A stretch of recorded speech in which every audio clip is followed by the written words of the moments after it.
something was so important and that this is going to do it. This is going to change a lot. A lot of people, a lot of things, just a lot. It is going to organize the whole thing. And maybe that means people, the earth, or the universe. I actually thought it was just going to take a few months and then we were going to do it. We were going to fix the world. I guess I was coming from this other dimension where I could see it so far ahead. Back then, I didn't have any money. I barely had any clothes, and there was just this energy speaking that this is going to spread across the world. So now we're here 17 years later, and this thing now has a history. There's a whole story, there's structure, there's space. And so we are being called to organize what some people call the energy, what some people call other names, what some people call inner dance, what we might call the collective consciousness. So in many ways, this was already foretold, it was seen. And so what we do here, it's a formality. First and foremost, I'm honored to meet you. I'm humbled. Very often here in Maya, people would come and I would give them a hug, and these would be people I have never met. I may not even know their names, but we know each other because we share something. And right now we're coming into the point where it doesn't actually matter what you call this, this thing, the it, what you call it. We now have to come together and find a way to collaborate. So what this is, it's a study group. It's not just any study group, it's a particular kind of study group that emerges out of experience, an experience that we're all having. It's so big, the experience. And so one can only imagine what kind of study group would work that would match the depth and the bigness, the vastness of this, this work. So I'm a person who's been meditating on that for a long time. I've had actual attempts to study with you. We get emails from people saying, can I learn this in like a week?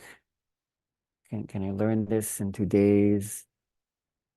Can I learn this in a month? Looking at what I had to go through in order to first uncover this, everything that had to happen for this to be possible. And then all the years that took place afterwards to come back to time, to history, to come back to the world, to come back to language and the human, to come back from the chaos. You would have to maybe empathize and pretend to understand what it was like to be inside my system when I first came here to talk about this at a time when people didn't know what this was. They could compare it to what looks like this that is old and has all these names coming from India and ancient China and Africa. And so you can imagine what it would mean like now that we are past that time, that right now this is something that we know, that this is not something still being ontologized or contextualized. Now this is like something. And normally when something becomes something, we become ready to understand what that is. So where this becomes really interesting and challenging is we have to now go back to the history, not just of inner dance itself. The history of inner dance mirrors the histories of everything else. But what is interesting is that inner dance has many histories. And when I say inner dance, even if you don't call the thing that you do inner dance, what could be called inner dance is at least a process that began that I did not by any means create. I didn't invent the process. I was just there when the process was being born. And so where we do come together is that we can at least trace when did this process begin. On the surface level, we would say that this process has to do with music, with a way of touching the body, with a way of building context of safe space. I would call this more of a dimensionality that can also be called a consciousness, which back then saw what was to come. So in a way, when this was first being shared in trainings, we already knew what it was. Those who experienced it, we knew what it was, but we couldn't explain it. There were no explanations to what was happening. All the explanations had to slowly come about as the consciousness started to travel to Singapore, to Malaysia, to Australia, to Taiwan, to Indonesia, to Thailand, to India, to China, to the Americas, to all over Europe, because this is not exactly something that we do. It's not really just a workshop element that had been popularized and can be contained in what people call sessions, which makes this somehow not intelligent, not acting in its own autonomy.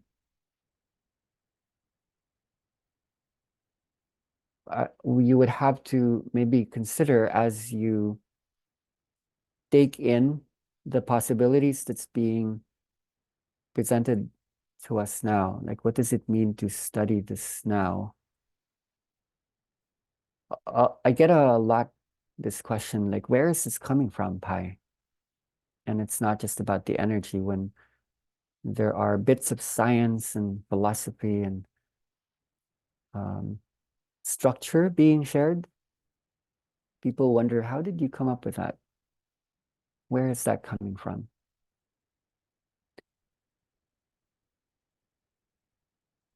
It would have to be the same thing. For those who have experienced this, it cannot be separate from the knowledge part, the being part, the creating part, the doing part,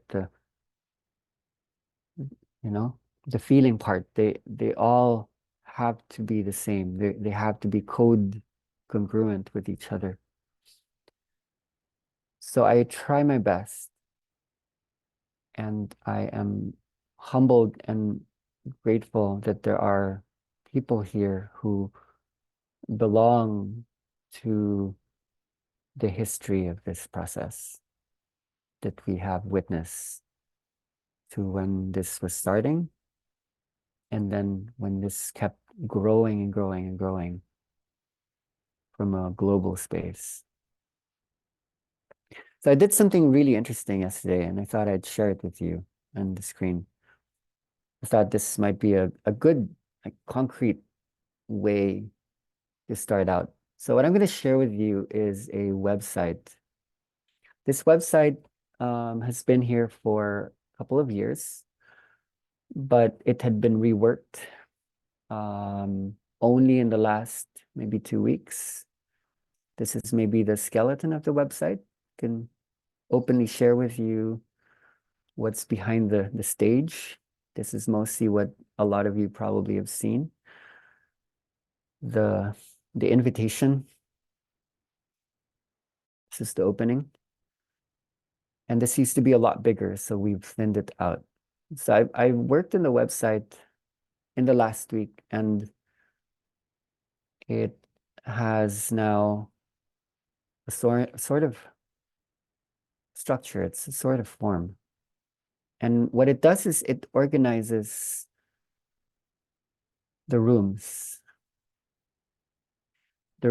that are built on other rooms. Each room is quite roomy, and it would take you, me, us, forever to explore each and every room. But somehow each room would reflect all the other rooms. So despite the fact that some of these rooms can be quite vast and deep and mysterious, um, just waiting for our internet to work here. They're all interrelated, so that every single topic, every science, every philosophy, every linguistics, every anthropology, some of these buttons, they go somewhere. All the stories are interconnected somehow. And we would take our time to look at all of these. Very interesting. I hope they're interesting to you as they are interesting to me and to many.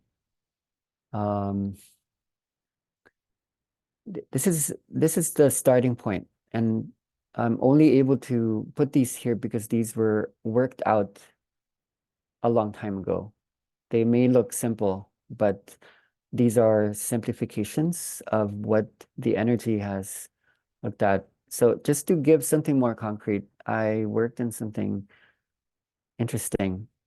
I think two days ago, I created this section called the history of the playlist.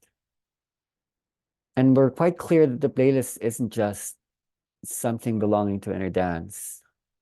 Any element of consciousness that conducts selection and combination in time and space is for us a playlist. So for what people sometimes consider as just the music, the same thing would happen in the brain, language, happen in culture. So just to simplify, we could look at least where the inner dance started way back before it even had what we call a name. At that time, there was no music. There are none of these that have normalized as what even could be called an industry. And there were feedbacks then, a lot of which we could study. And so as we make our way through the years, it's interesting how or what growth could look like as we learn to understand the brain that was shifting so much back then. I don't know what 2008 was to you, but actually this device, the one that came after this, the touch screen, um, came out only around those years. And so a lot of the brain jumps that would go with the song jumping techniques that were popular then, that now could be explained through neurotransmitters, hormones, endocrine systems, the autonomic nervous system, the circadian rhythms. It was what was available back then. So we actually grew with technology. There's something about inner dance that is not just a spiritual modality. It's a technology that's being downloaded to us coming from another time and space. This one probably held the longest, where um, there were about 30 to 50 songs that were used throughout all the regions. It was actually quite hard to break out of the the units, the emotions, the experiences that brought about all these feedbacks that were beautiful, scary, amazing, impossible. This was quite interesting and relevant. Still maybe coming into an understanding by many who are beginning to realize there are just so many different ways of accessing what is in here and what is out there. This one is probably the most short-lived and the least popular, the least popular. I had this maybe for 2 months or 3 months before it was stolen. But it was important in terms of sensing just how much can one human brain hold in time and space, in spatial temporality. So as we learn to speak the language of music and sound and vibration and the language of language itself, something was growing up or growing old during these years. For those who know my story, I disappeared somewhere between here and here. So right now I'm speaking in the Maya studio.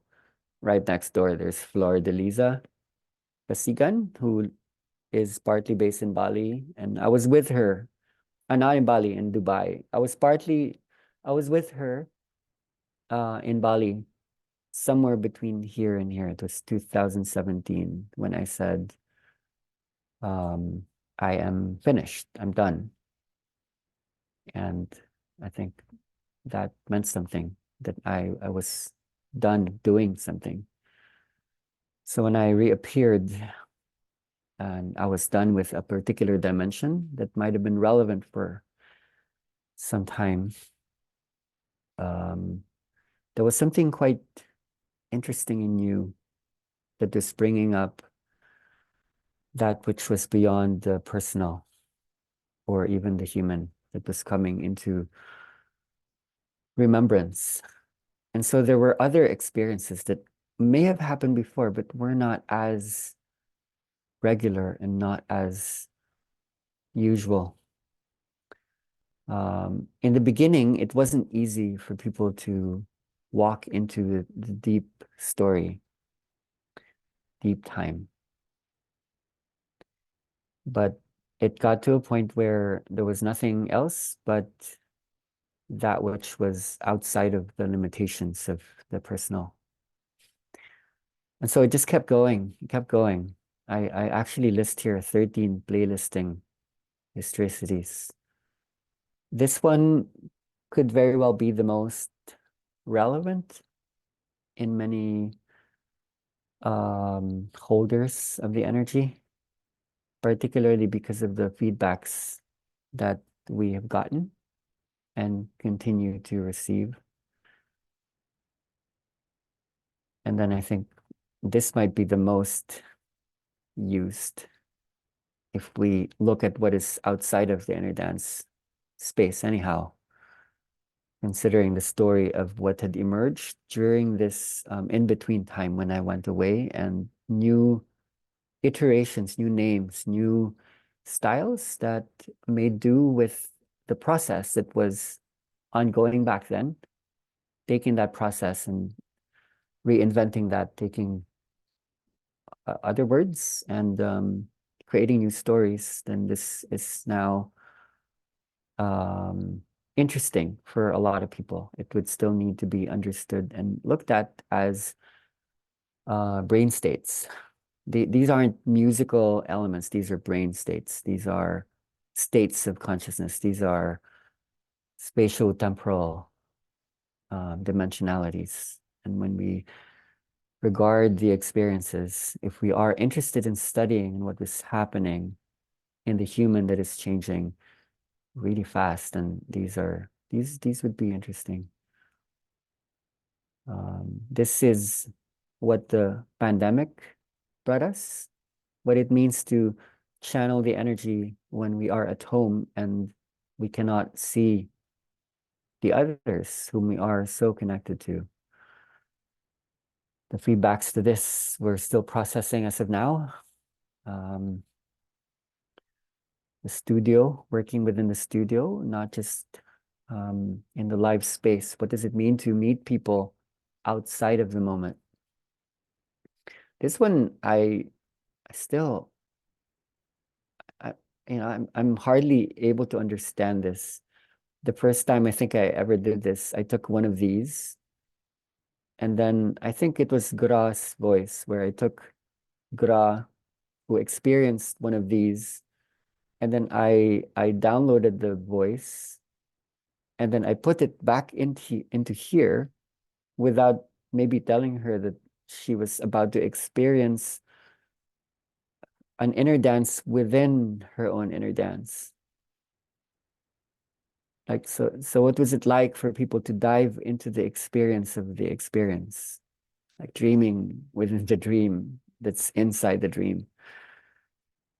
I don't remember, or I didn't really harvest the feedbacks back then as much as it deserves. The pandemic was an interesting time.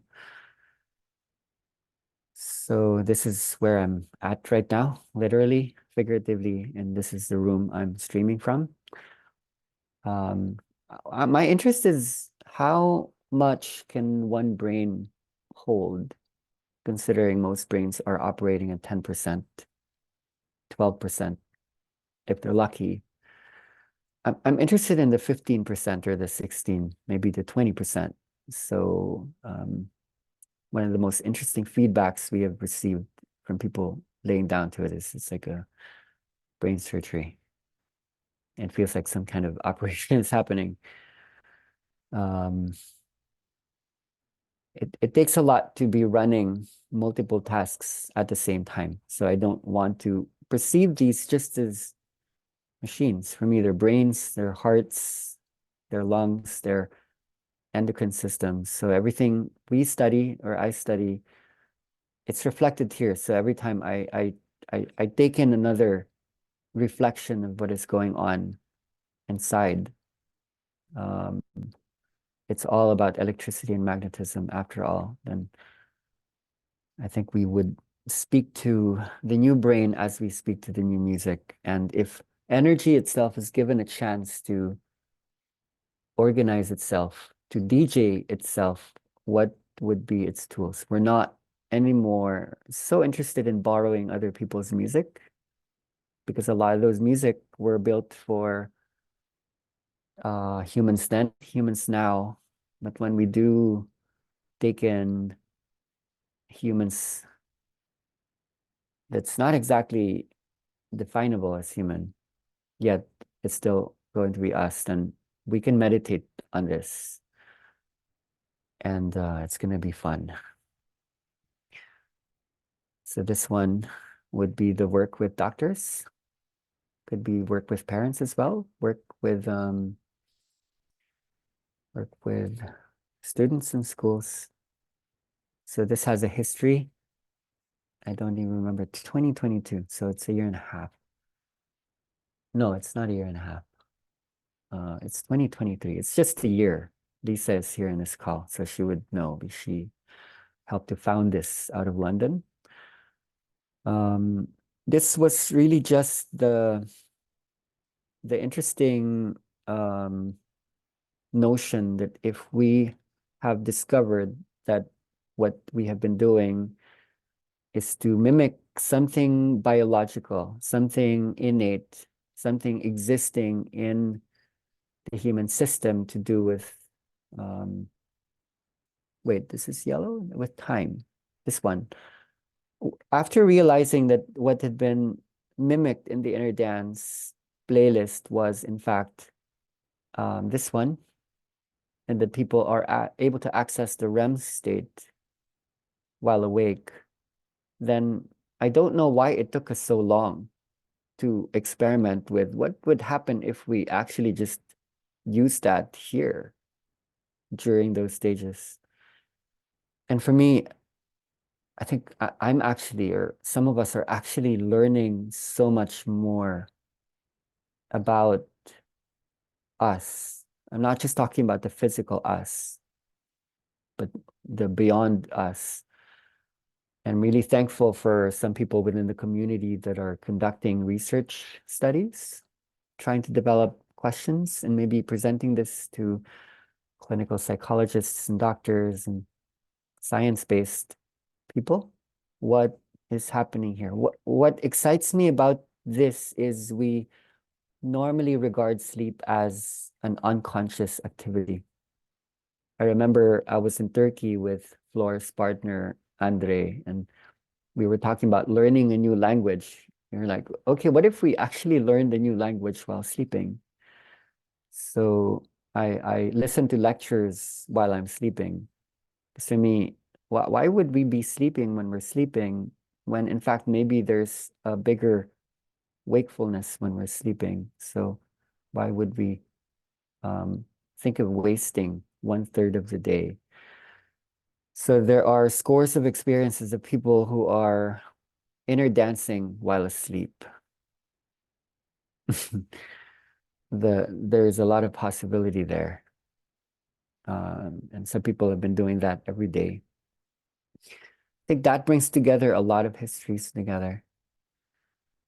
So yeah, this is more or less where I can find myself grounding a lot of this material. I would go maybe to my iPad now to hold a conversation that could maybe hold a simplicity. Oh, wait, that's not the app I need. This is the one. Okay, so I had a Zoom call earlier. I'm gonna move my notes. Okay, so I'm always trying to find a starting point, like where to begin. It can be in a 2-day process or 5-day process. In Maya, we do 15 days. Now we're going into where do we begin? How do we even think about a starting point? Technically, it's 13. We included December. Um, so with whether you know it or not, we've already started. For those in Finland, we are finished before we started. Um, where do we begin? What is a name? We can study names to be containers, even categories. So just to be fair, people call it so many names now. Some people call it energy. People call it life force. We call it the divine mother. Some people call it inner dance. So inner dance for some people is a proper noun. If you were to spell inner dance, please spell it as one word with small letters. Because when you spell it like this, if you notice, whenever I email you, I can't even do that. Italy's now had the habit as well. I can only write you as that, understanding what I know. um, from what I've been through and what I've seen. So inner dance is one word. It's a common noun. It's not really just a proper noun. In many parlances, inner dance is somewhat of a thingness already. So a lot of people definitely would call it this as well. And it's only fair to maybe think of why would we call it any of these without bearing any judgment that it's okay to call it whatever you want. I think the naming itself, the process is a good starting point. And because I've been holding this for a long time, I've been going through, uh, if I was to dare bring some complexity to it, if I was to bring a branch of philosophy, it would be ontology. Now, ontology studies the nature of being, or existence itself. It's the philosophy of being.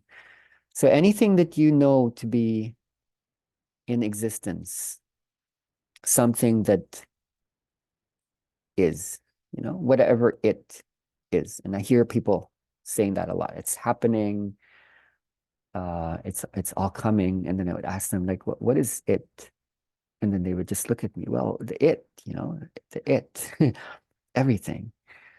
So every time we name something, we give it an ontology. If you know it to be something, then you ontologized it.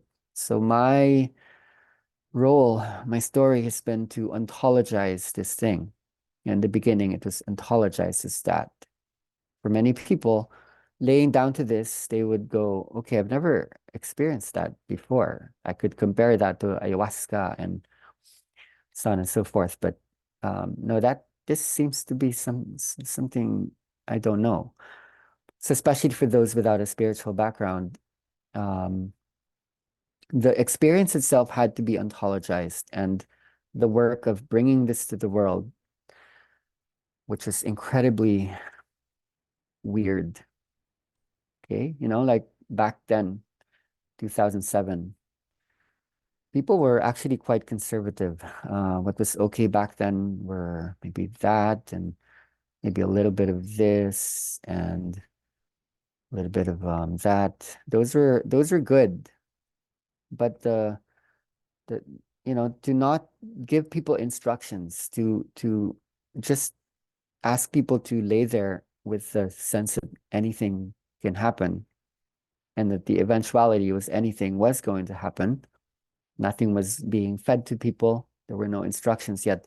Things were arising from inside. And then there was a particular process. There was a very particular process that has now traveled through time and space, is now in practice. What began in 2007, in 2023, 17 years later, it's a thing. And now there is a series of activities that seeks to re-ontologize it. Okay, now you have, I'm not really familiar with all of the different terms, but there are many. Um, Italy can probably help me. That when she talks about it, it sounds like there are places where there's maybe 30 to 50 names already for this thing that has been ontologized. And maybe that's okay, because when you do look at the acronym of this thing, inner dance, it's sort of ironic, isn't it, that the very thing that takes away identity, that removes identity, that removes ego, um, interestingly, it's it's an unnaming process. So naming it, renaming it, naming it again, giving it other names is in fact reflexively paradoxical. And for that reason, I myself have been tempted over and over again to not even have to name it myself. When I do work with schools, governments, companies, I don't call it the inner dance because I don't need to. I am able to explain what is happening in psychological, neurological terms that allows the most conservative principal, teacher, or doctor, okay, yeah, I get it. That's interesting. Let's open those doors. Let's walk into the room. Um, so I think there's another layer to ontology rather than just the things that we do, the things that we're interested in. I think ontology is a more serious concept where the self is concerned. And there is something about the work that we do that meets the self. We can ontologize the process, the consciousness, the dimension, and um, they somehow meet because the very ontologizing of the energy process also brings about an ontologization of the self. The self becomes a being. Like those who have experienced neglect and not being seen, heard, loved properly when they were young, they may not have this so much in their bodies or in their minds. A lot of people ask, why do you call your community Maya? What is in Maya? Um, there's something about the land, the ancient name of the Philippines. It's basically this. So the ancient Filipinos were, in fact, and this is a shout out for those in South America, we are cousins. This is the ancient Filipinos. So there's a reason why this part of the tropical channels some of this that might be relevant to you and to this. So ontology is interesting. And when I do trainings, there are so many trainings happening now. I've been doing training since 2008, and there have been many names for those trainings. What the trainings seek to impart is partly like the experience. People are there to do the work, and we know when people are doing the work. We know when people are not doing the work. The experience is more than just the experience. There is a transformation or a change happening in that. Trainings are also meant to impart, and I must go into this because this is what we are ontologizing here. This is a training, a 1-year training, which is also probably not a training. Don't even know what a training is. For me, a training is when we impart information, and anyone who gives information does that. It's this one. So I think ontology and the theory of knowledge, they've always held a special place in the philosophy. The theory of knowledge is called epistemology. How are we structuring knowledge? What is true? How do we even create the conditions for truth? And we try as much as possible to the best of our abilities to work within those truth conditions, that we don't make knowledge claims just because we say it or just because we read a book about it. Partly, is it possible to know something without actually experiencing it? So I think within the mandala system, which we are going to be revolving in, maybe there would be being, knowing.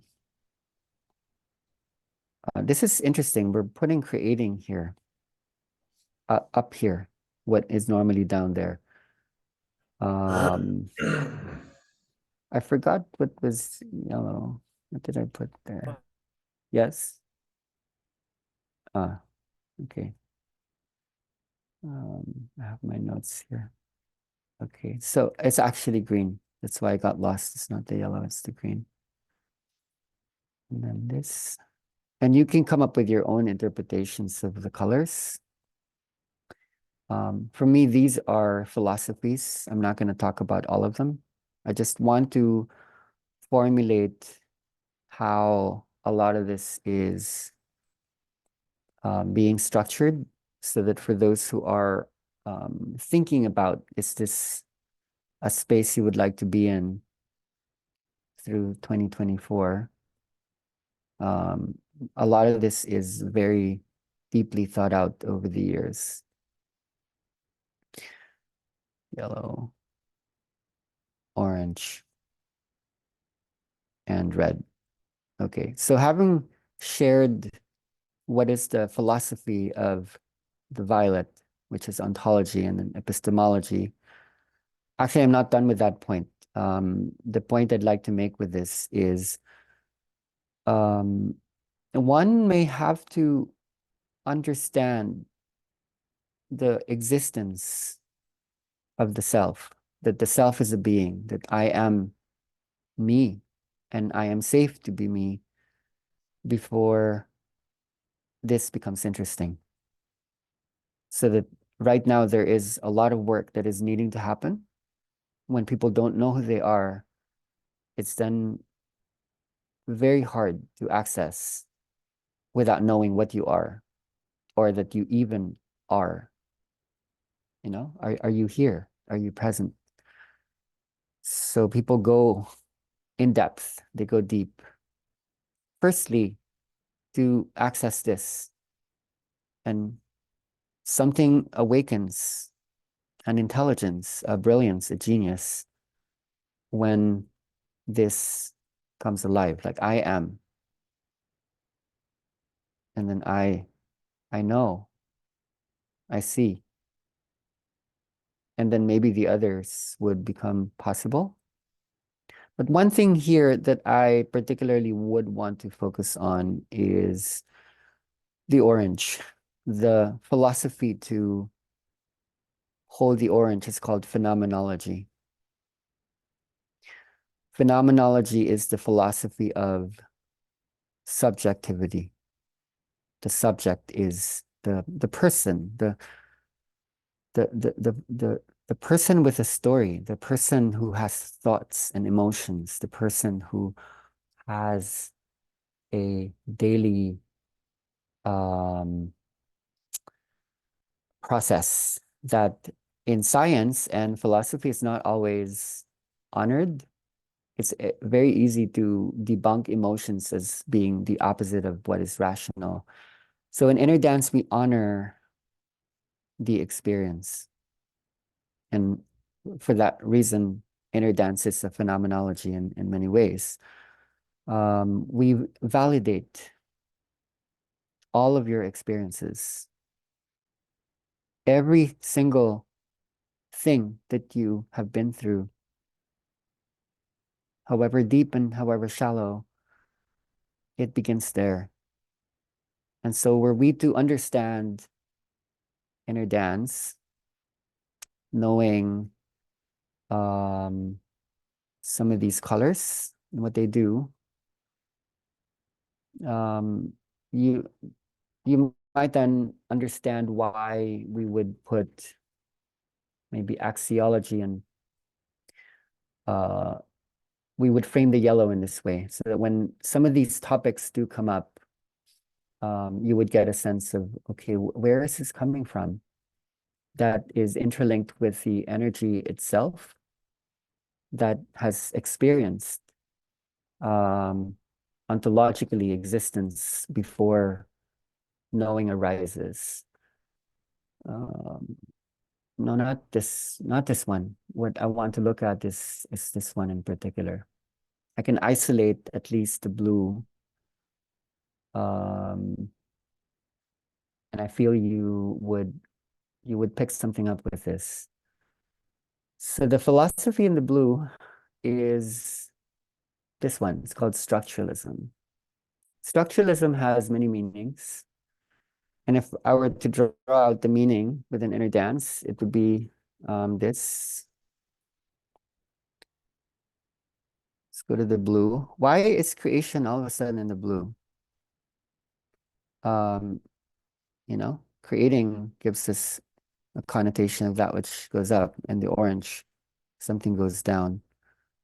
And we would look at the geometries of the up and down quite a bit. Structuralism is what? For one, it is the unitive state that converges many study domains. It could be psychology, it could be neurology, anthropology, linguistics. Every time in history, we realize that we can only understand maybe the mind by understanding a little bit more about the brain, or about language, or about culture, or about spirit, which belongs in the philosophy, and that's not just Western philosophy. Anytime the study of separate domains come together, that's known as structuralism.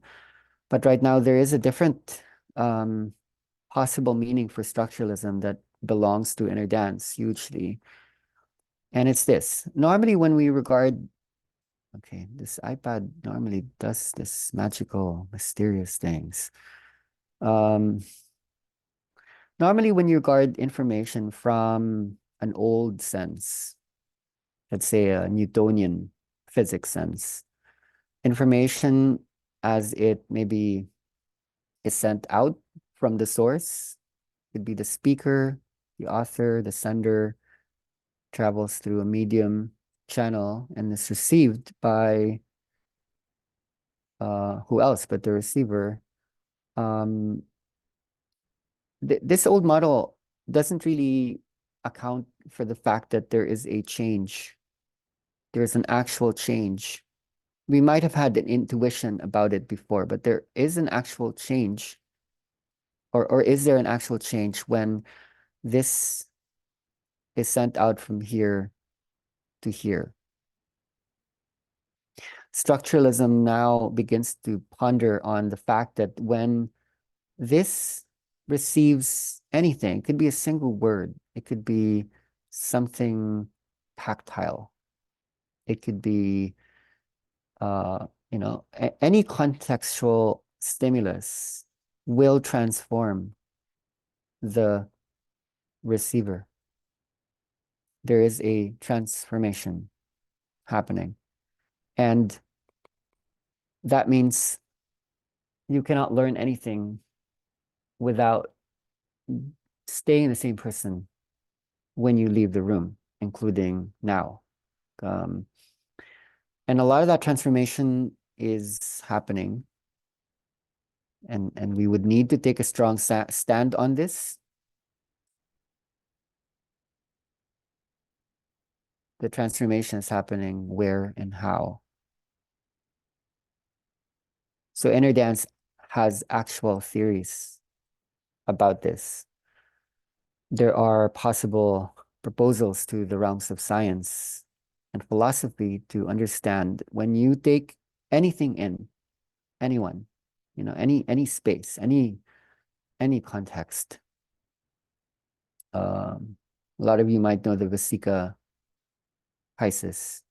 So when you have a being here, being one and being two, there's always that meeting space in between, a third space, or the relevant space, so that there might be many things in your life that I might not be interested in, and you also would not be interested in a lot of the details concerning me for lack of time, and it's just not interesting. But there's something inside you and inside me and inside everyone else that is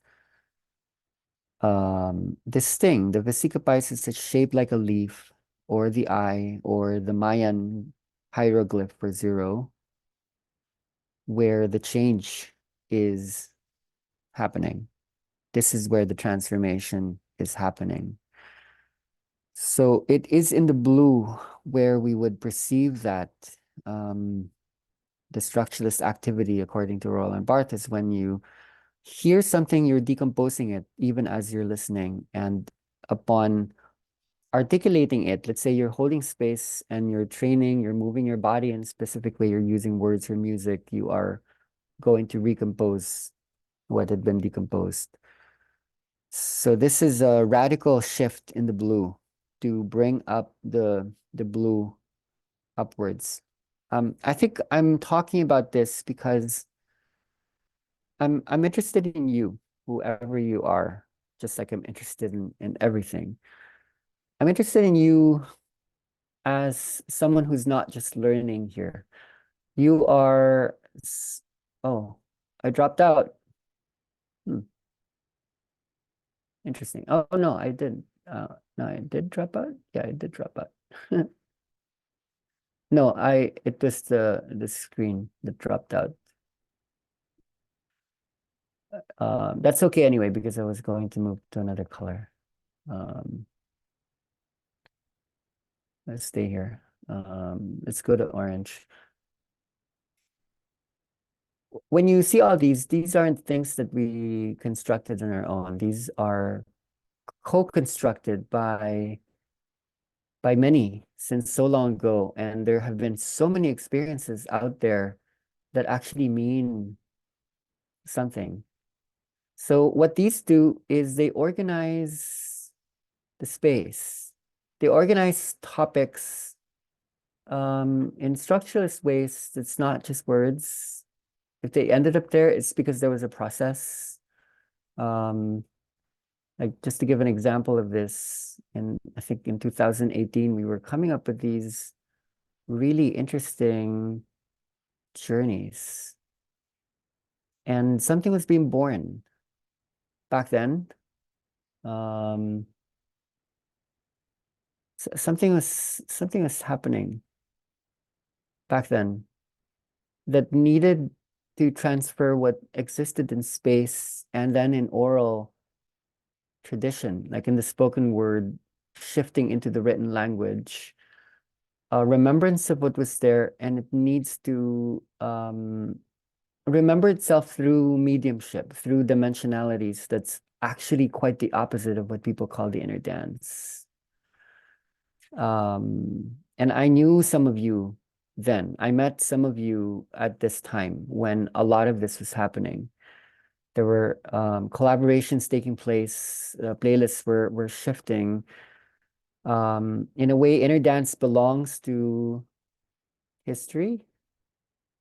We are part of history in a way that history is changing within our experiences. And so, just looking at this, I have this memory. I know now why I put this up. I want to give an example of what I mean by phenomenology. Okay, so going back to phenomenology, what is a phenomenon? Phenomenon.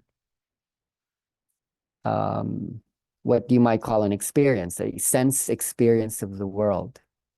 Phenomenology deals with not the phenomenon itself, but what is inside or underneath what we are looking at. It could be something you're taking in from here, or you can hear it. What is in the sound or in the image that's not just a literal interpretation of the thing. It could even be like something like this. No, is that really just a four-letter word that has a definition in the dictionary? So phenomenology is interested in what is in the heart of a thing. And there's a specific practice in phenomenology called bracketing.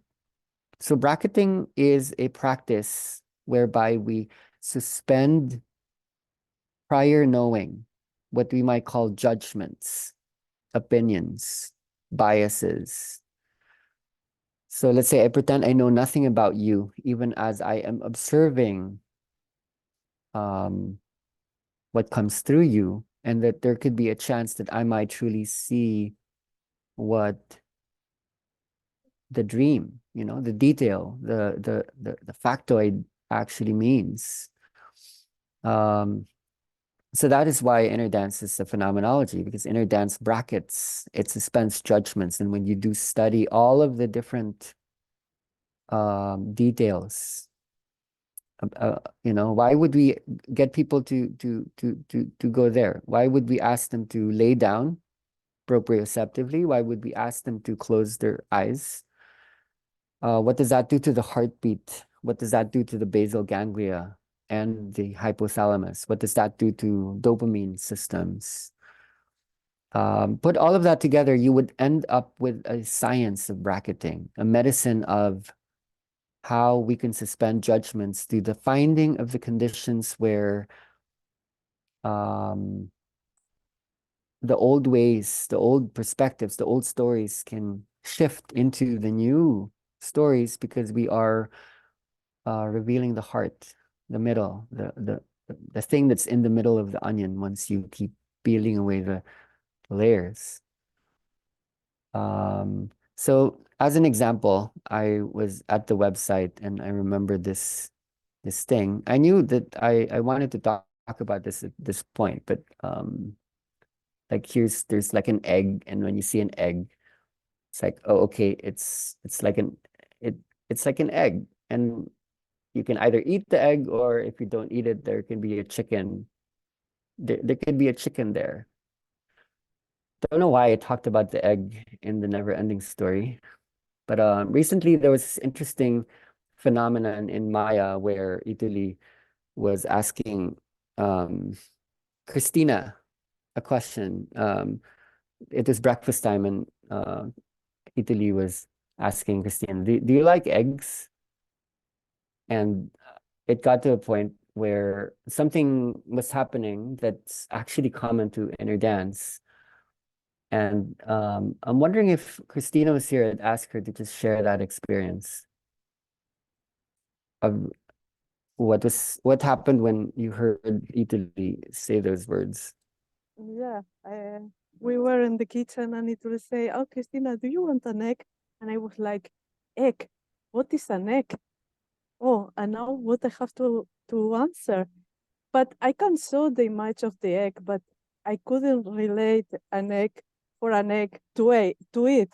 So it was really weird, and I couldn't answer Italy. I was a really big time to decide if I want an egg or not because I didn't know what is an egg. So Mm. it was really strange.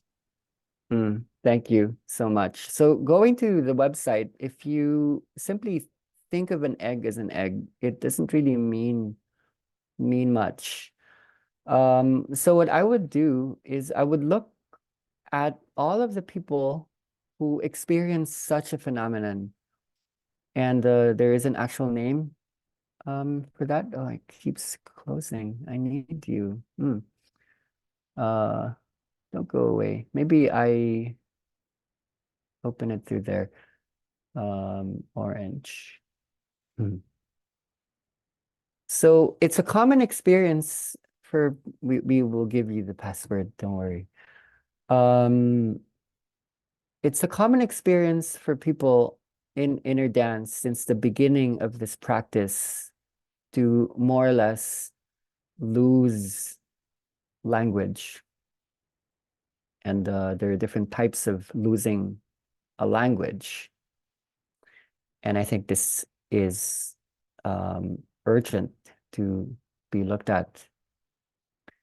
Um, so I would, for example, go back to an email that Saule wrote me a long time ago when she was going through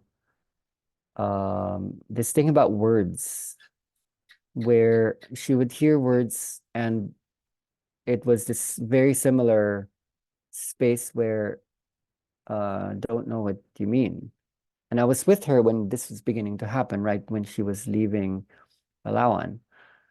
So many people might get scared. It's like, why would we want that? Why would you want to not understand words, or even worse, um, even lose language so that you are just there like a baby, not being able to talk, even though this was a mother of three, and this lady actually comes from the same country as Saule. So there's something interesting about patterns there. Um, so how we would work at this, it's very hard to understand something like Wernicke's or Broca's aphasia, receptive aphasia, without going into, it's like a ladder. It's like a whole map. It's like a puzzle. they all kind of go together. So when we hear certain concepts in inner dance, what's happening in our brains is there are multiple concepts that are getting triggered all at the same time. And they would go into all of the colors.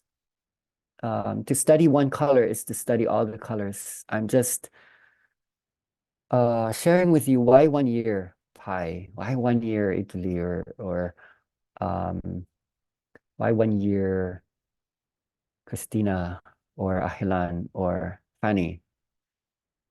What is it in the history of consciousness that has been forgetting and remembering? Um, and what does it mean to come into a dialogue between all of us that would look at all of this from the most esoteric ways possible? But then when we are interested in where, let's say, receptive aphasia is happening, we do know where receptive aphasia is happening. It's in the superior temporal gyrus. It's in the temporal lobe. It's here. It's where language comprehension is happening. So I would maybe give the why in this. People would ask, okay, why? Why should I do this? Understanding the change is happening across the world. Some people might be interested in the actual details that would be useful when explaining this to um, like doctors or medical practitioners, clinical psychologists, and in a way that maybe we don't know everything about this thing.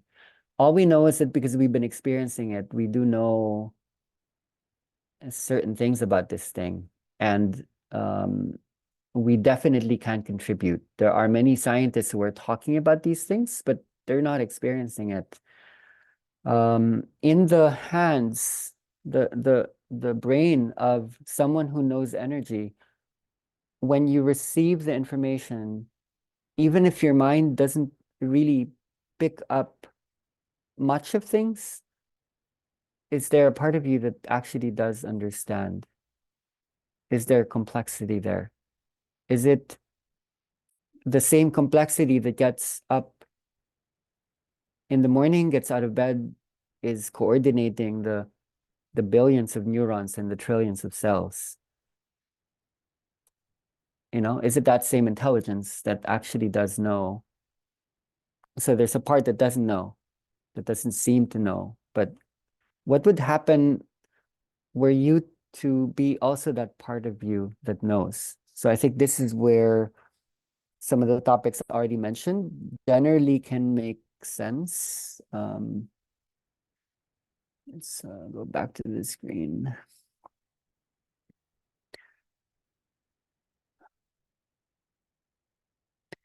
The early understandings of inner dance was really, really simple. Like inner dance for many people is the art of getting someone to let go. It's really that. It's just get people to let go. I took you into the many histories of inner dance to help you understand that this is maybe just the entry point for the process.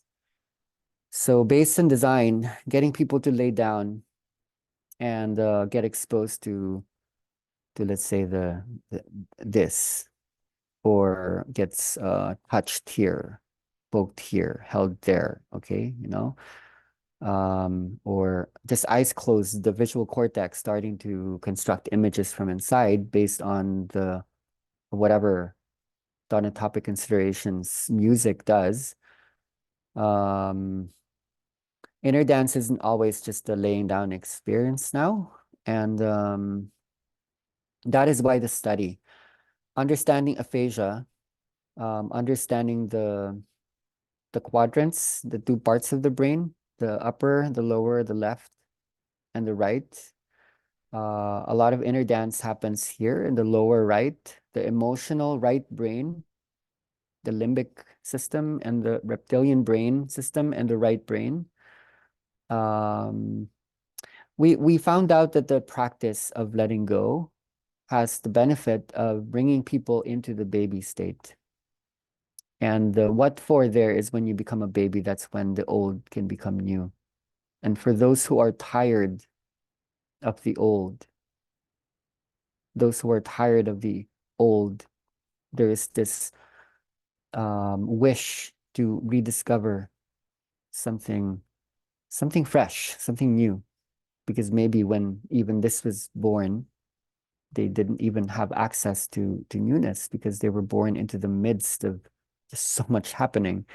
So to have a restart, to be able to hit the restart button is interesting. So all this talk about the losing of language.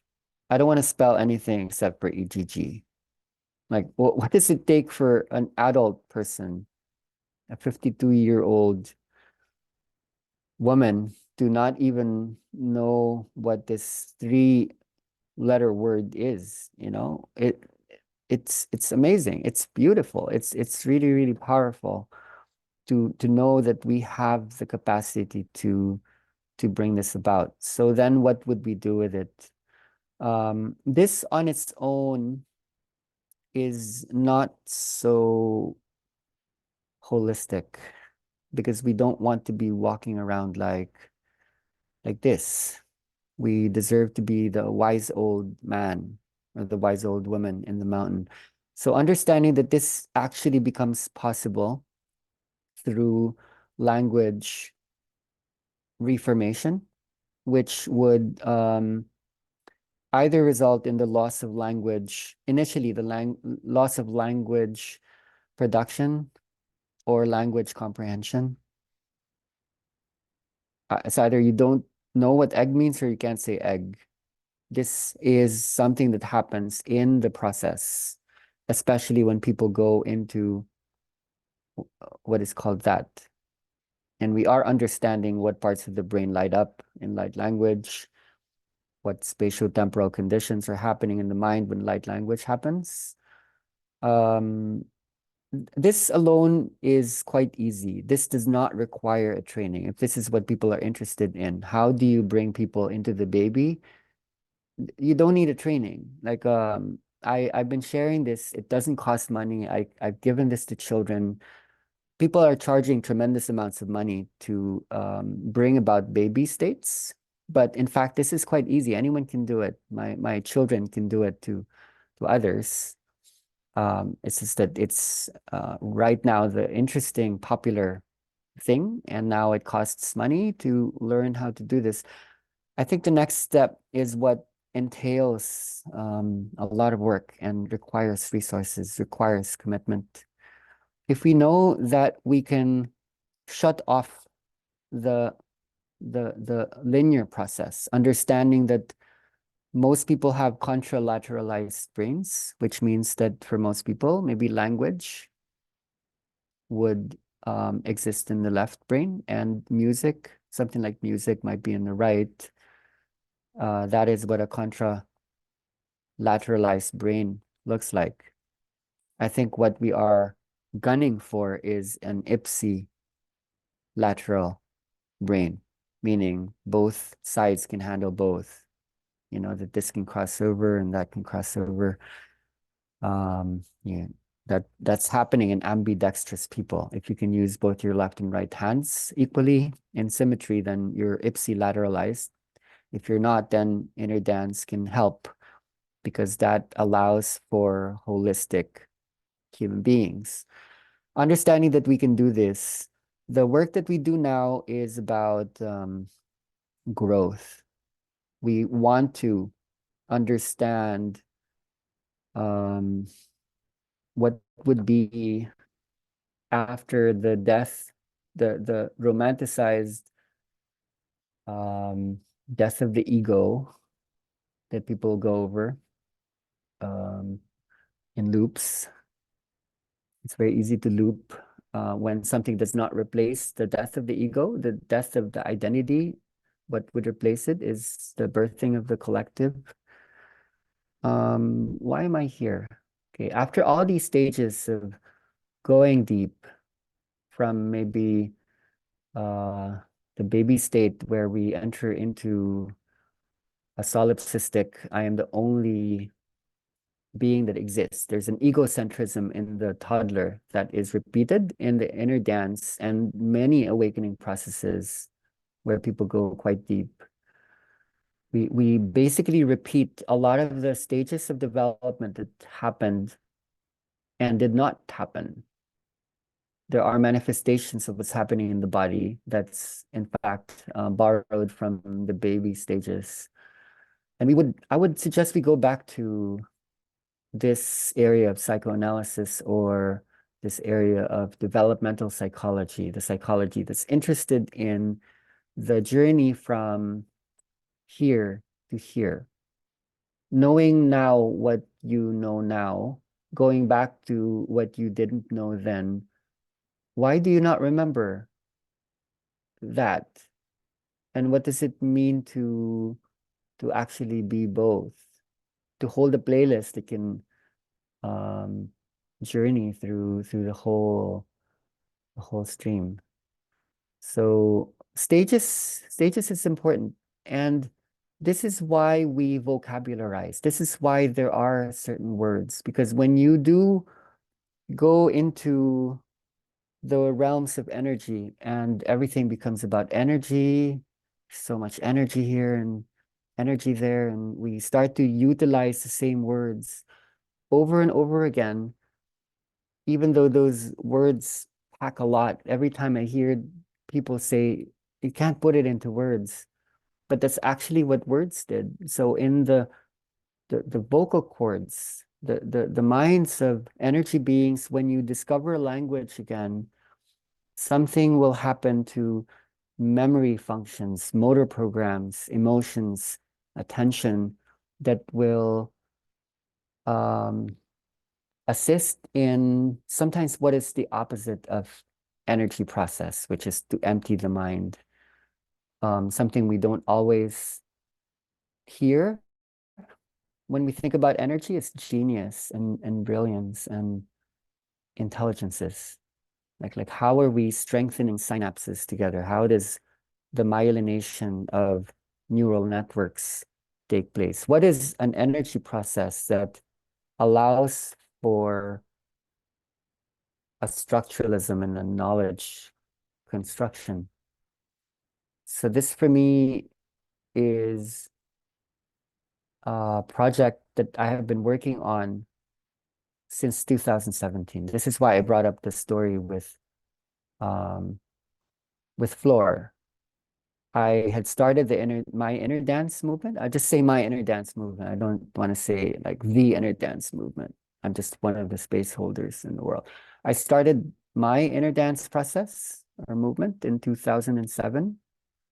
I quit or I left the world in 2017 when this was beginning to undergo a global spread. And for those who were there in the early years, you know how raw, how strong, how powerful, how multidimensional things were, and how freely given things were. I stopped in 2017 because I knew I wanted to understand certain levels of psychosis, ego inflation, um, this bypassing, hurrying, wanting things fast, not able to slow down. I wanted to understand. I'm not sure if I mentioned spiritual addiction, but I'll mention it again because it's worth mentioning. I wanted to understand aphasia, why the losing of language happens. I didn't want to look at those in a judgmental way. I wanted to understand that there's something positive when egocentrism comes, when there's a need to create the self boundary that makes people actually quite selfish in certain stages of the journey. I wanted to understand how growth could happen so that if people have been working on this for a long time, we are not just working on um, fast acting, short term transformations, which is mostly to do with altering states of the nervous system and the brain. You can have an amazing experience, but the slow acting, long term transformations happens in the endocrine system. And I couldn't understand the endocrine system without understanding enough of the notes regarding the autonomic nervous system and the circadian rhythms. I couldn't understand any of that without understanding language, philosophy, and critical theory. I couldn't understand a lot of those in my own body if I didn't understand translation theory and post-colonial theory. I wanted to know where I had come from when I was coming from the chaos, when everything was happening all at once. You would just have to trust me that I'm someone who came from there and had to make my way back here and speak again and then later have kids and be thankful for that because as my children were going through their stages of development, I was comparing their minds, their brains, their bodies to the people, the big bodies, the adults who were becoming like babies, even as my babies were becoming older. Um, so I feel after 2017, after the long study process of observing even my own ego and the nature of ego in general, um, I'll be self-responsible there. It's not a general judgment. I'm just interested in what is it in us that holds resistances and you know. So it was only maybe last year when I felt, okay, maybe this is coming clear. And I came, went out there. This is our first time to come to Europe, and I was honest with it that this is the first time I'm feeling I'm ready to actually truly share this in a way that I am I'm okay to share this, not just in a spiritual setting, but not in secret, not in mystery schools and not in hidden corners, harkening back to those times when we were not allowed to speak about many things. I'm interested in speaking to the institutions, meeting them where they are at. So in many ways, going back to the Vasika Pisces, I had to grow back into the world. I was an energy. I was the energy. I was the one who was that one who chose to carry this forth. And the painstaking days, weeks, months, years to even unravel the energy, the process of bringing this into understanding took even longer. I lived in that island for 2 years. I walked as a pilgrim for 1 year, but the real work started when I came back to the world. But going back to 2017, 10 years after I first brought forward this possible dimension. 2017 is 8 years ago. I've been studying, and those who live with me know how much. It doesn't stop because when the energy is there, when you do spread that much electricity throughout your system, what would you do with it? What would you do with all those activations? And is there just one way of doing it where we make things up, throw things into the pot, hoping that something amazing will come up and are not so pleased when something not amazing comes up? There could be a way where everything is amazing, even especially those that don't look amazing. We can sit with it because there's enough understanding, and we're not just basing this in, you know, the need to validate something still, because we're still ontologizing something that hasn't epistemologized yet. Um, so thank you for letting me introduce space. Over the last years, we've conducted maybe 2 week-long trainings online. There were 2 month trainings. There were 3 month trainings. There was maybe 2 6-month trainings at one point. I don't even remember. Some people corrected me, told me there were 2 6-month trainings. during the pandemic. And those were times we really slowed down and actually were able to look at the notes really well, which aren't easy to look at because it means putting all the notes together all at the same time. In 2017, I went on a long retreat where I told people not to talk to me for 6 months. I was just putting all the notes together, and that was just really to gain momentum on the long-term study process. But how this really works is we need to study together. It doesn't take a one person. This is shared. This belongs to all of us. What I can offer, at least, what we can offer is a starting point. And we're open to criticism. We're open to the great possibility that you would probably see a lot more than I have, than many of us have.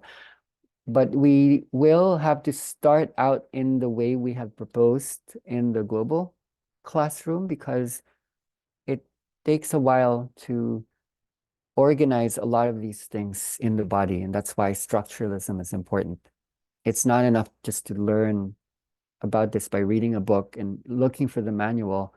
It has to construct in your system. It has to birth.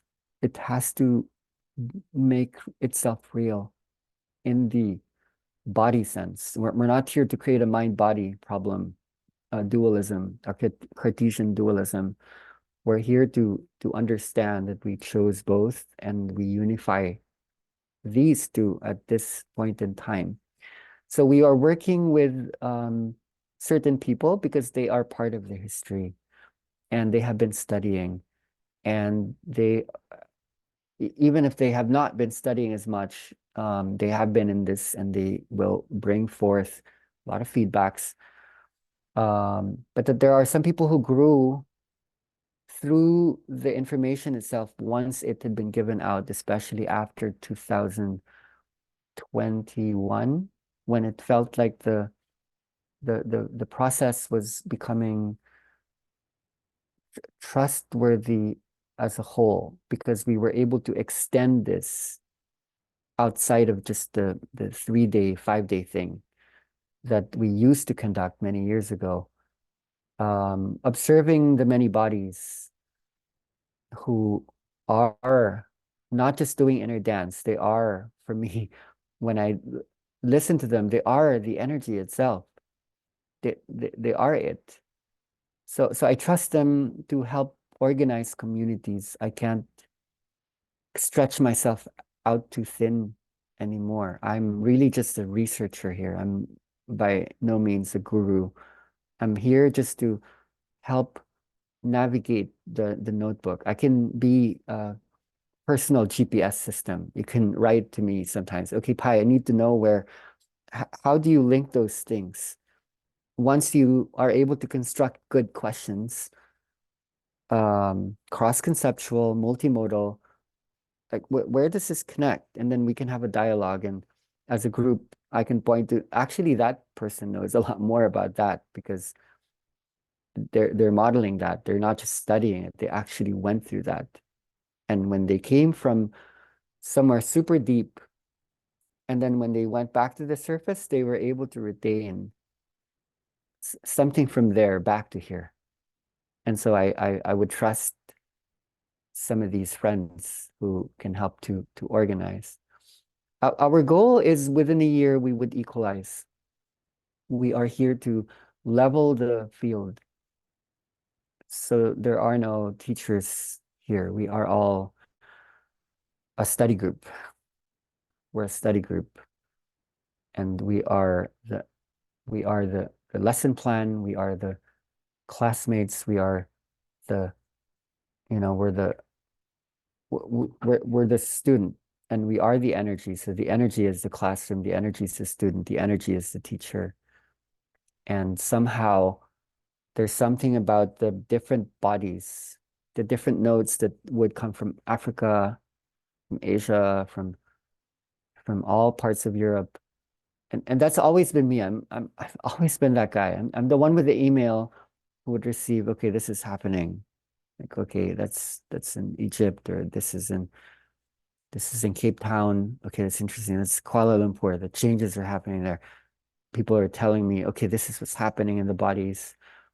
So I was really just a guy with a notebook. Oh, really? Wow. Okay. I was listening to the movements themselves. I wasn't listening to individual stories. I was listening to people holding entire spaces and they were integrating. So what I was seeing is Mother Gaia has these different regions, and instead of them being called the temporal lobe or the occipital lobe or the subcortical regions, they were more of, oh wow, okay, so those are not just pieces of real estate, they're actual states. They're real states of awareness that, like a puzzle, they come together. So what we're most excited about is there will be many rooms, and because of the power of translation, and we promise we will improve the translation. I'm sure it's not perfect today. That there will be a chance for you to enter interesting rooms, not just because of similar languages, but there are experiences and expertise in different areas that you might be interested in because these people have been doing this for a while. So we will be presenting limited global study calls, but the local calls, it's it's going to be quite infinite because if there's like a whole mapping and you are allowed to join other people's rooms, I don't think you can um that there will be a sense of limitation here. And if you are, yeah, if you are one who can take this, if you are interested not just in the experience, but in the wisdom, there's I feel wisdom here. And the room will grow, it will grow. And as many of you know, we don't promote anything, we just wait because we always believe the right person at the right time is going to be there at the right space. And I believe this is the right space. So dot dot dot. Okay, so that's me. I'd love to open the space, not for questions, but for reflections or insights or ideas. It can come from some of the people helping to conduct the trainings, and we don't always like that word, or it could be from any of you who just want to express anything that might contribute, and then we will close this call. Thank you for being here. Maybe Ahlan or Italy can help to facilitate this part. Mm. So any sharings or check-ins? Sorry, it's dark here. It's Italy. So you can raise your hand up in your screen if you have something you feel to share as an insight or closing or something that feels relevant in this group space.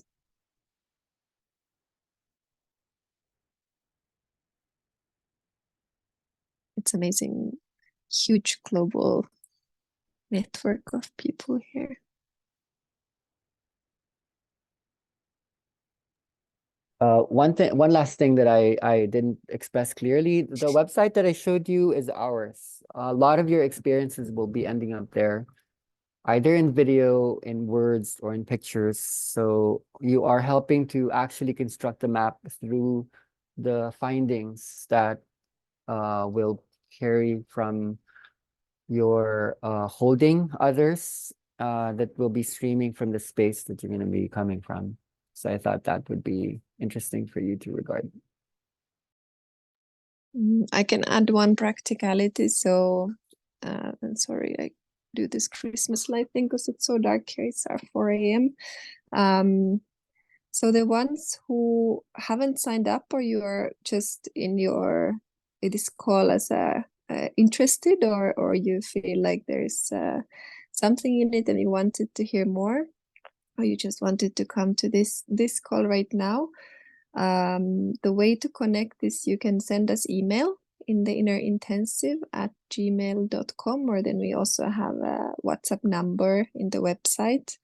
So to guide you if you feel like to join in, and we will then find what's the local or language group that would be best for the study for you.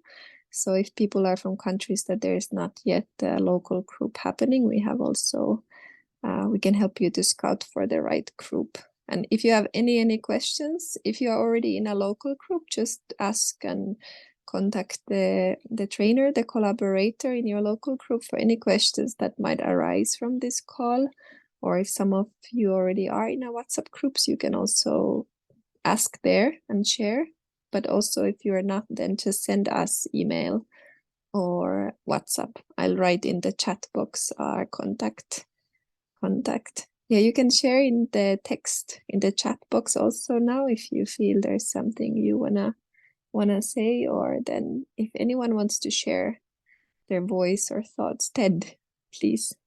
Yes, I just wanted to know the process. I'm signed up to the process, ready to go, and was just wondering about the administration for payment and how that's going to work through, please. Okay, so if you are in a local group and you have one contact person in your local group, the trainer in the group will let you know about the payment details, and they Yes. will send it hopefully as soon as possible. I hope in this week, next week, we will get all those details together. But also, yes, and if you are not in a local group, just send us message straight to here in Maya, so we'll help you.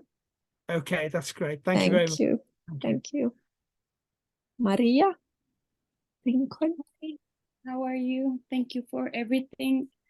I just wanted to share, because I'm very excited that is a group study. I think that's amazing because it will evolve the information.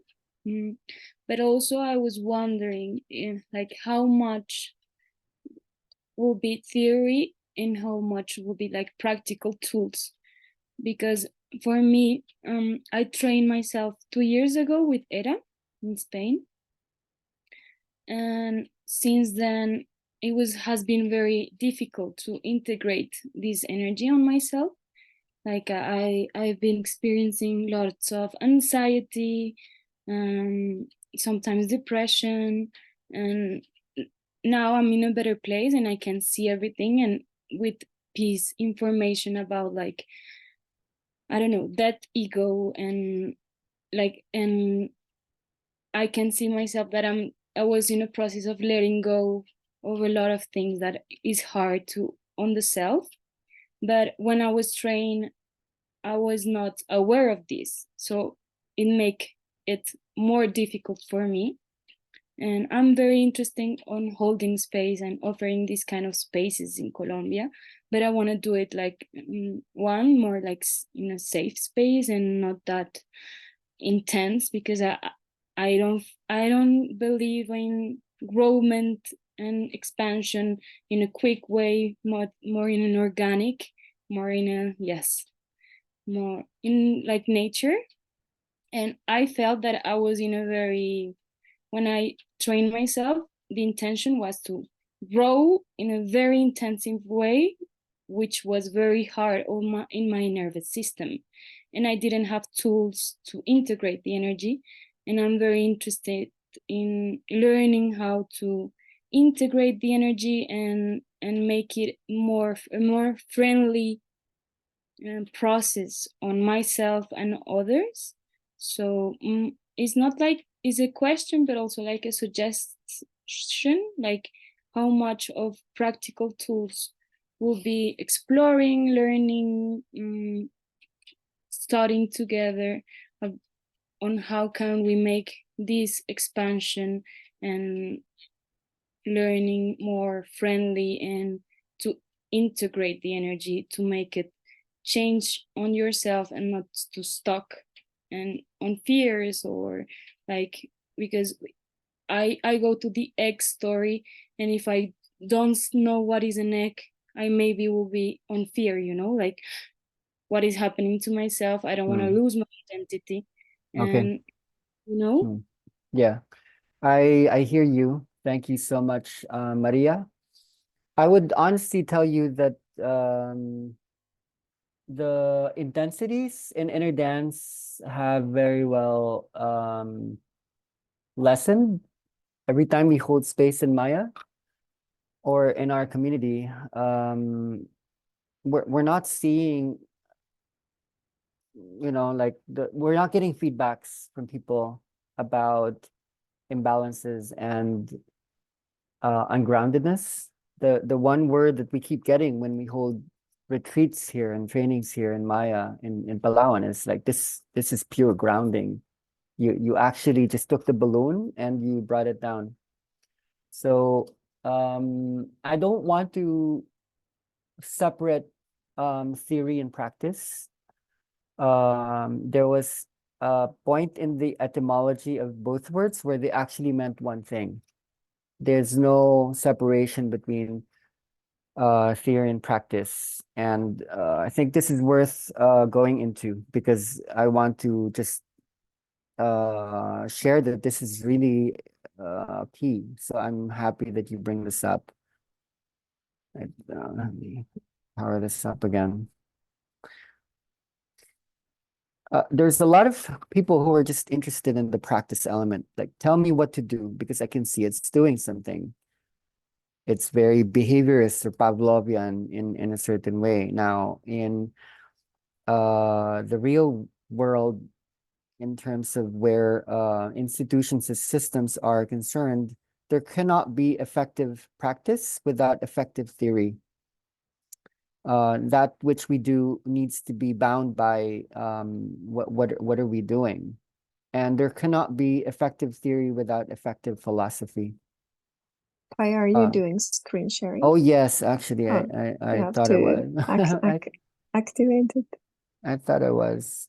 I will activate it. Which we see you writing, but we don't see the screen. Yeah, Okay. you guys need to help me with that. It's very hard to know what to do without really understanding what you're doing. So what we realized over the years, if people know what is happening, they instantly know what to do.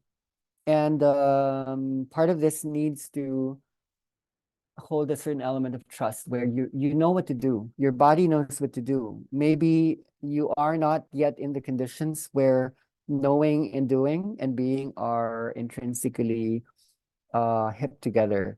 For me, one of the biggest benefits of being in a space like this is when you are part of a community that is loving and studying and manifesting together. Yeah, so just to let you know, we bring up some of the intense stories because we want people to, it's not as a warning. It's also not to scare people. It's to help us understand the structures are there. We don't need to go there. We don't need to repeat it. In fact, the more we understand it, you know how they say that statement, the more you remember the history, the less you're doomed to repeat it. The more we're able to confront those structures and then apply the tools exactly in a way that's bound to that understanding. I don't remember like anyone in my inner dance realm around me that's gone into something that couldn't be managed. In fact, people being in the safe space, they do have a way of going very, very deep, very, very deep. But I- I've not heard the word imbalance in a really, really long time. And a lot of that comes from the notes. So we are not going to give up on the study part because the body needs to be informed. When it accesses energy, something needs to grow. So we will not simplify the philosophies and theory part, but there will be a lot of practice elements.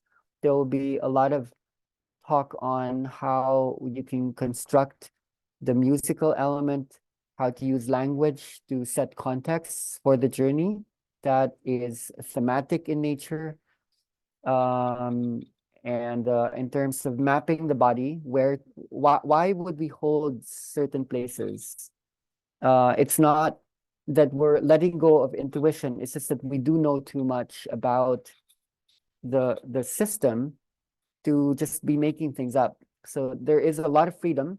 There's a lot of systems of interpreting what is given. So you don't lose your artistry, but there is a lot of safety in the understanding.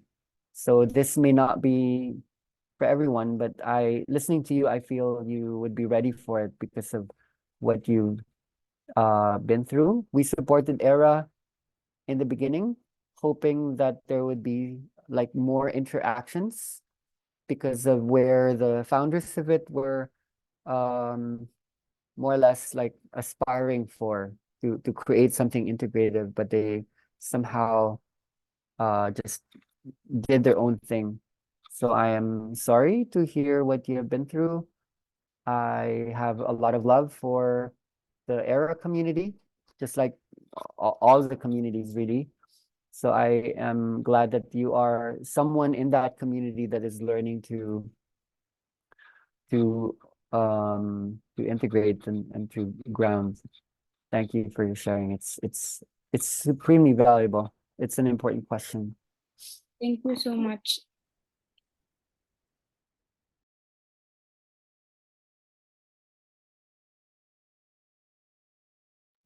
Anyone else? Any sharings or hands?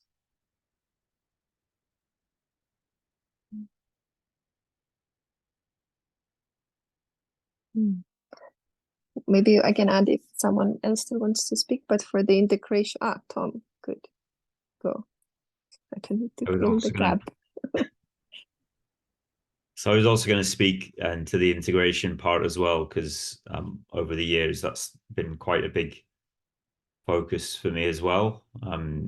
Working out linguistic containers, like ways to put things in language that help everybody know where the ground is, and then body-based and breath-based tools, techniques, things like that, just to help people feel more safe. Because I know, and for me coming back to the UK, it's like our UK mind wants to know where the boxes are and how things fit into them, and it's really been quite important for me, I think, to feel like, okay, is there a way that I can feel safe to experience something that is essentially kind of letting go of all of the rules of the ways that I think things should be experienced. And so like a lot of integrative relational practices as well. So yeah, there's a lot of work that's been done on that. So, you know, echoing what Pi said, there's a lot that we'll be talking about, I think, within like to make the container safe, just to address that. Thank you. I can add to that when I have been with Inner Dance now 9 years, and in the beginning, when I started in Finland, there was not much people around me. So my key components for integrations after all these years have really been that there's other people and there's a study community around. Because anytime I felt I went through any intense experiences or that I witnessed them, I definitely been seeing that we don't need to go through all these intense things ourselves to be able to support others who are going through. But then having a network, and right now we have a global study network, which is full of people with different skills and professions, from doctors to psychotherapists to psychologists to people who work with kids, to people who work with elderly people, or certain, like many teachers areas. So when we do know there's a community and people who have expertise of things, we will get the guidance and help also from others. So even we are new or we are just in the beginning or anything happens, I've felt always that having a community of people who are studying and who have knowledge and who've seen very much different things happening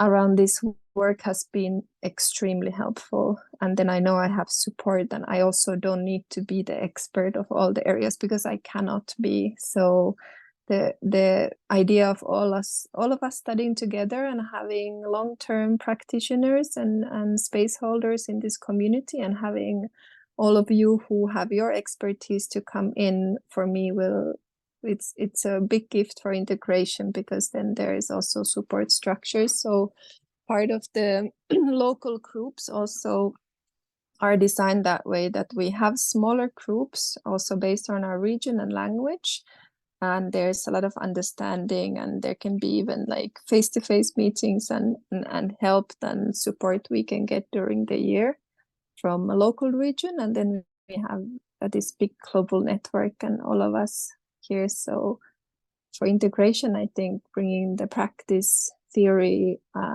starting to explore the work and the energy and the process in ourselves and in others, and then having actual science and knowledge to back it up and create the understanding is it's a big puzzle, but it's a very good soup to help with the integration parts. Someone else had their hand up. I saw someone being at the beach. Okay, there. You can unmute yourself. Amazing. Hi. I'm sorry that my audio might not be good. I'm at the beach, but still wanted to join. Very grateful about this conversation. Can you hear me well? Yeah? Yes, we can hear you. Yeah? Great, great. This is a delicate question. I was like pondering, not a question, maybe reflection. I don't know, maybe both. But there's in my community in South America, in Chile, but in Latin America in general, there's a lot of talk around the energetic piece of inner dance, and about all this entity talk. And a lot of people's really lots of people, kind of in a shaming and hateful way, saying that there's a lot of energetic contamination, and like everything is open so that people can, get entities on, and why would you expose yourself to that if there's a lot of like energetic parasite things going on. This is a huge topic, and I've reached out to different people who work with this, kind of like to have a little bit of feedback, and it hasn't been a very good experience because a lot of people don't really know about this. And I personally work a lot. I'm a psychologist, and I personally work a lot with trauma. So I have a little, I'm not an expert, but I have a little take on what it does on the nervous system. And also, I've always been quite psychic and intuitive, and I had like real transpersonal experiences when working with energy, and also with the inner dance energy, like literally feeling the mother and making me do really crazy things like jumping around. And I remember Pai teaching us in the training that you have to be like a magician and a shaman and a surgeon and a child at the same time, because the energy moves you. And I know there's a big piece of mystery here. So I really honor that, this is a sacred feminine energy that comes through. This is how I experience it.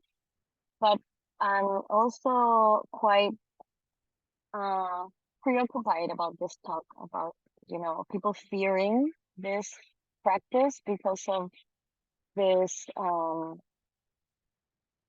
of fear of, this could be energetic contamination. This could be unsafe for people. And Thank you. Yeah, this is really amazing to bring up. This kind of talk is very cultural. In South America, I get this sort of questions in China, in the Philippines, where there is maybe a dimensionality that understands the world outside of the holographic nature of the universe. I think one of the most important things to put out there, if we allow people to enter our rooms, that which we're holding, is we need to take responsibility. Anything that comes up, you can blame it on the nature spirits, the entities. So entity is just a word that we don't use. We don't go there. I never use it because I never believed in it. When I went into my experience, everything was one. There was nothing separate from myself. And so you could give me the most horrible poltergeist or something out of the Exorcist movie scene, and I still wouldn't see it as something outside of something we're creating altogether. So there's something very safe about being able to see things from the point of view of resonance, but there's something very compassionate and empathic about understanding how some systems of interpretation, a lot of which could be coming from the culture or the religion, is holding. So it's very important to know where you are opening things up. And so I'm pretty sure dialogues like that would happen, because they have been happening when people use their eyes to create judgments based on what they're seeing. Of course, it would look like a demonic possession or um, something taking over from the outside when they look at it, especially when there's a lack of contextualization or something that gives not just descriptive length, but explanatory powers. And that requires a certain tonality that's not adversarial, that's not fighting, that's not coming from the sympathetic trigger mechanism. But a real dialogue can happen when the context is there. So I would be really interested to go into not just study, but content creation and developing more materials for those who might be objective enough at least to look at the notes rather than to create subjective opinions based on something they may not have looked at so deeply in the past. I will take responsibility that maybe there were articulations around inner dance energy that might have led to those beliefs that there are entities. Everything is real. I don't invalidate anything. But where the inner dance at least is concerned, where this came from, um, words like contamination, that for me is a very, it's not based in resonance. It's just like this belief that when someone feels negative energy, when someone is in the room, it's based on this idea that you can actually send that to another person. That's not how resonance works. That's how, let's say, Newtonian physics was still understanding the nature of the world. We live in a quantum realm where that which emanates in one equally at the same time emanates in another. So there's this huge sense of responsibility, this ability to respond that comes through a paradigm that needs to be clarified. And when people then hold inner dance merely as one of the hodgepodge of things out there, like the checklist, the things in my backpack, this is what I do. I'm an inner dance facilitator. I hold cacao ceremonies and so on and so forth. There's something about this that's not exactly something that we do, because the more you try to do it, the more it doesn't really happen.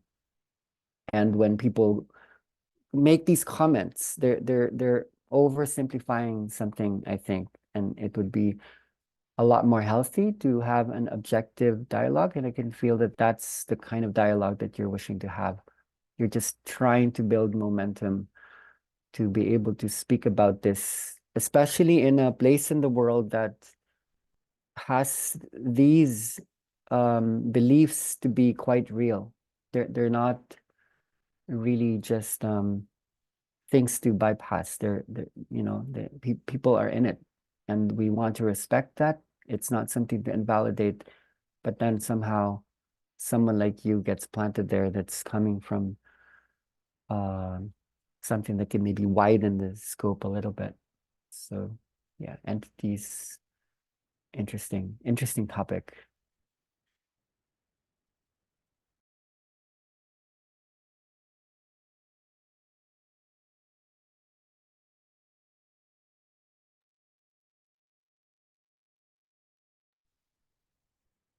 Anything or anyone else before we close? Send the details to the chat if something arises after the call. Is there any hands?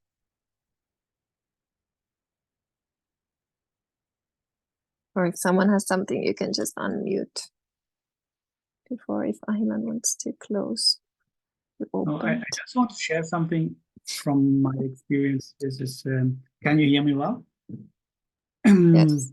Well, I was born in Sri Lanka, and there is a different way of interpreting things.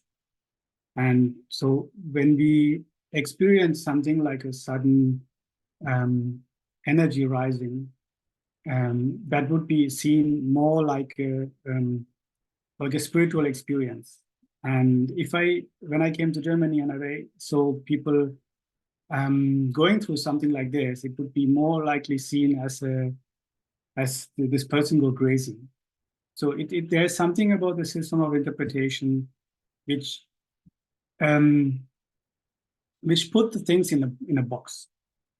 And for me, in my personal experience, when I was falling in a dance in Sri Lanka, of course, this kind of things comes up, and there will be a lot of talk about entities or something similar as well.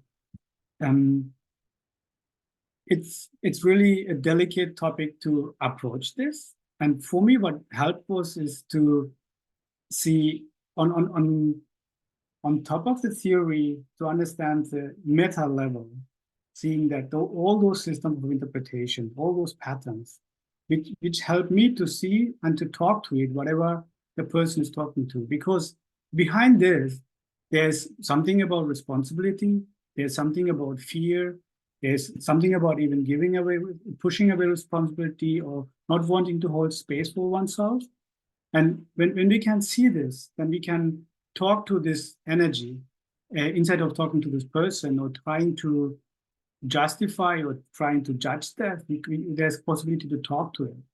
And that's what is in a way also what we can really cultivate here and study in the process to understand this, and to see so many different systems of interpretation, which is giving us a possibility to talk to each other as well as to the people.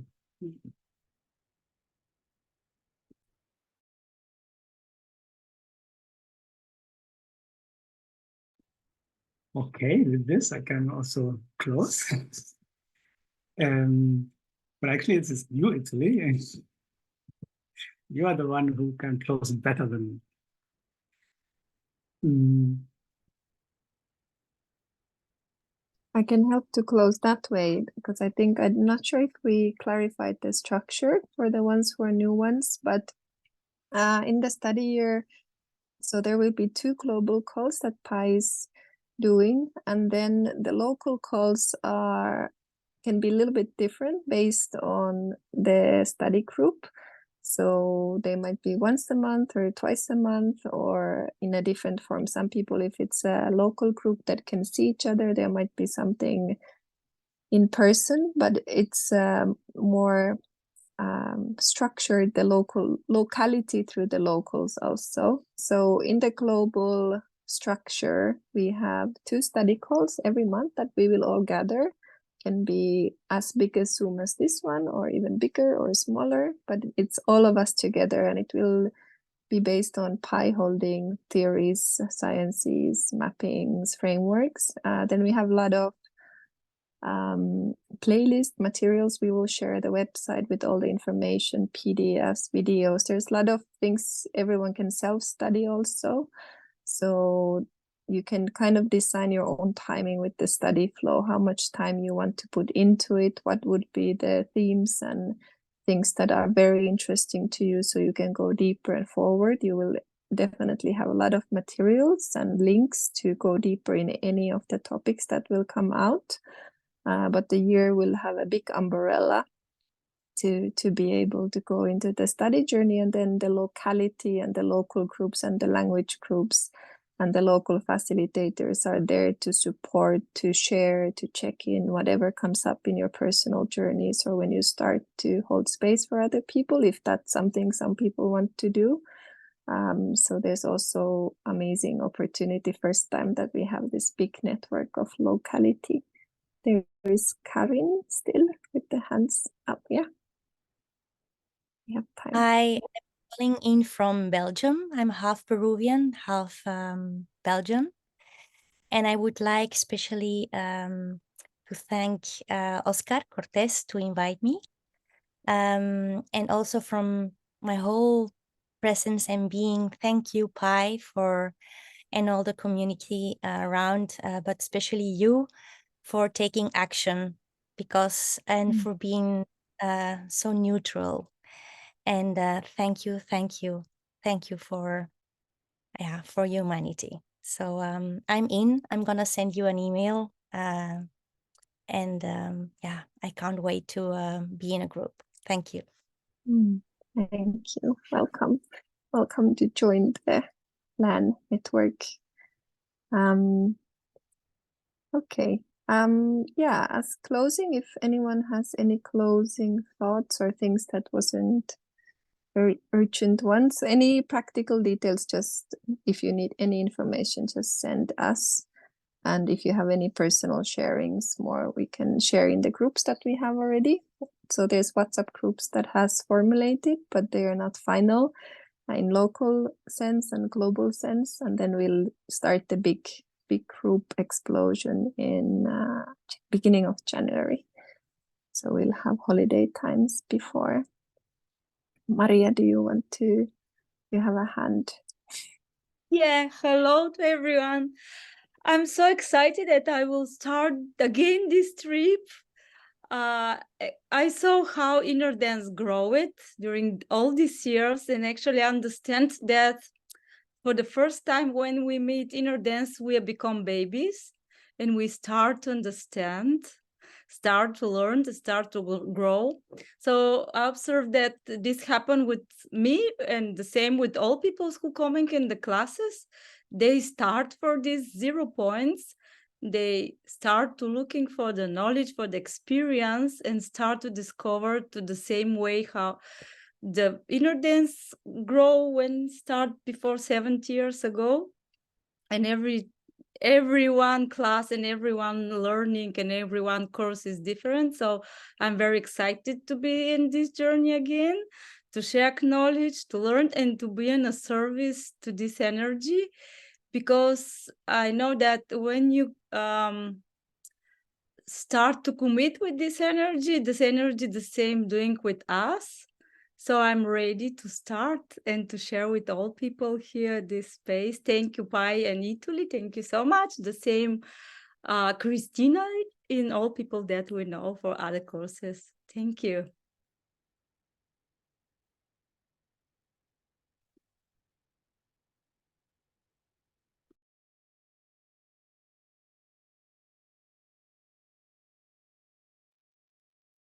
Thank you.